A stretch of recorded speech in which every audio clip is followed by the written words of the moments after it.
রিনার চরিত্রে সুচিত্রা সেন কি করে তার অহংকারী স্বামী বিপুলকে সঠিক পথে ফেরান তারই গল্প নিয়ে ছবি নবরাগ।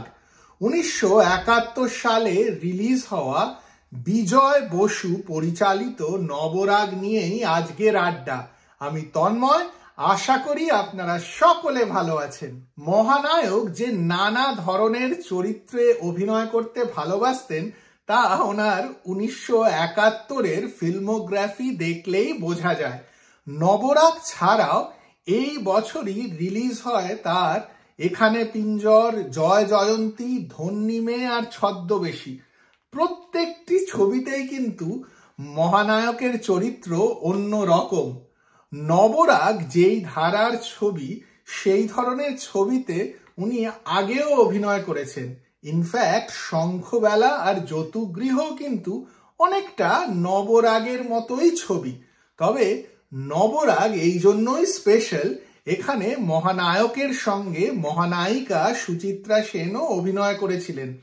উত্তম সুচিত্রার ছবিতে আমরা যেই ধরনের রোম্যান্স দেখে একেবারে অভিভূত হয়ে যাই, নবরাগে কিন্তু ওই ধরনের রোম্যান্স একেবারেই নেই। এই ছবিটি একটি পারিবারিক ছবি, স্বামী স্ত্রীর সম্পর্কের ছবি।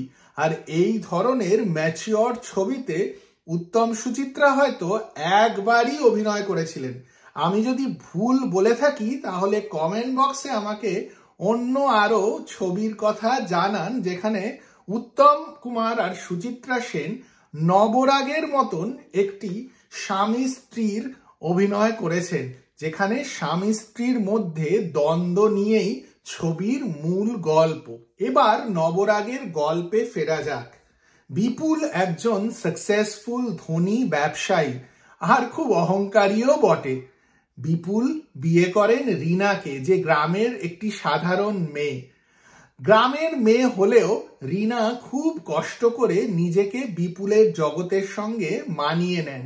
তবে রিনা মানিয়ে নিলেও তাদের ছেলে রাজা যখন বড় হতে থাকে, রিনা তখন ভয় পান যে রাজা বোধহয় তার বাবার মতোই অহংকারী হয়ে উঠবে।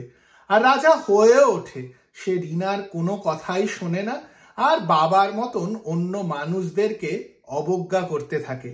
একদিন যখন রাজা হারিয়ে যায় তখন এই স্বামী স্ত্রীর মধ্যে একেবারে সমস্ত সম্পর্ক ভেঙে পড়ে আর বিপুল রাজাকে খোঁজার জন্য সব রকম চেষ্টাই করতে থাকে। ছবি দেখতে হবে আপনাদের দেখার জন্য রাজাকে কি বিপুল আর রিনা ফিরে পায়, আর যদি ফিরে পায় তাহলে রাজা কোথায় যায় আর বিপুল আর রিনারও কি হয়, এই নিয়েই নবরাগ ছবিটি। ছবির পর্দায় উত্তম কুমার আর সুচিত্রা সেনকে রোম্যান্স করতে দেখেই আমরা অভ্যস্ত। নবরাগে কিন্তু ওই ধরনের রোম্যান্সের খুব একটা জায়গা নেই। তবে উত্তম কুমার আর সুচিত্রা সেনকে স্বামী স্ত্রীর ভূমিকায় দেখলে কিন্তু হঠাৎ করে মনে হয় এই রোম্যান্টিক জুটি তো এই সময় এই ধরনের স্বামী স্ত্রী হয়ে উঠতে পারেন। উত্তম কুমারের চরিত্রটি কিন্তু গ্রে চরিত্র। এই ধরনের চরিত্রে উনি আগেও অভিনয় করেছেন, তবে যখনই করেন ভালো লাগে। ওনার বডি ল্যাঙ্গুয়েজ, উনি যখন অবজ্ঞা করে অন্যদের সঙ্গে কথা বলছেন বা শেষের দিকে উনি যখন একটি শ্রমিকের বাড়িতে এসে নিজের ছেলের কথা জিজ্ঞাসা করছেন, প্রত্যেকটা সিনেই মহানায়ক অসাধারণ। সুচিত্রা সেনও কিন্তু দারুণ অভিনয় করতেন। সুচিত্রা সেনের কয়েকটি সিন আছে যেখানে কোনো ডায়লগ নেই, শুধু এক্সপ্রেশন। আর সেই এক্সপ্রেশন কখনো কখনো ভয়ের, কখনো কখনো চিন্তার, কখনো কখনো কি করবেন তাই নিয়ে ভাবনার। অসাধারণ অভিনয়।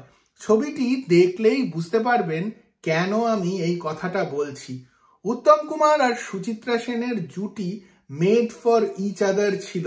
আর নবরাগের মতন ম্যাচিওর ছবিতে এনাদেরকে দেখে সত্যি খুব খুব খুব ভালো লাগে।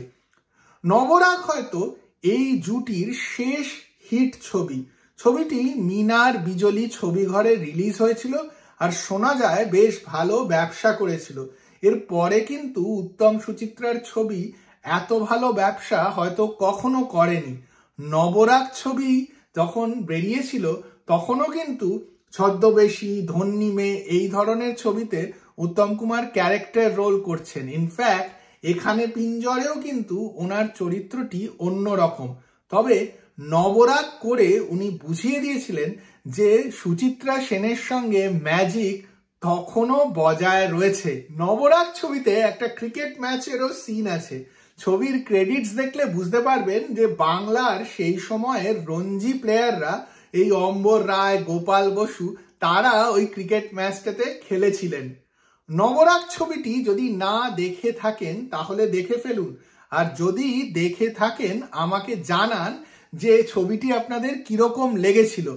আর যদি এই ভিডিওটি ভালো লাগে তাহলে লাইক আর শেয়ার করুন, আর চ্যানেলটিকেও সাবস্ক্রাইব করতে একদম ভুলবেন না।